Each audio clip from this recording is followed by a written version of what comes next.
یہ تو ہے اللہ جل وعلا تبارک و تعالی، جس نے بھیجا اپنے رسول کو صلی اللہ علیہ وسلم، محمد کو صلی اللہ علیہ وسلم، وَفِدَاهُ آبَاؤُنَا وَأُمَّهَاتُنَا بِالْهُدَى وَدِينِ الْحَقِّ، دو چیزیں دے کر، الہدا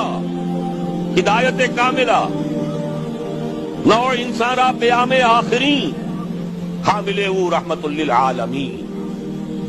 اور صرف الہدا نہیں، دین حق دے کر، سچا دین، منصفانہ نظام زندگی، عدل اور قسط پر مبنی نظام، یہ دونوں چیزیں دے کر بھیجا۔ کس لیے بھیجا؟ لِيُظْهِرَهُ عَلَى الدِّينِ كُلِّهِ، تاکہ غالب کرے اسے کل کے کل دین پر، پورے نظام زندگی پر۔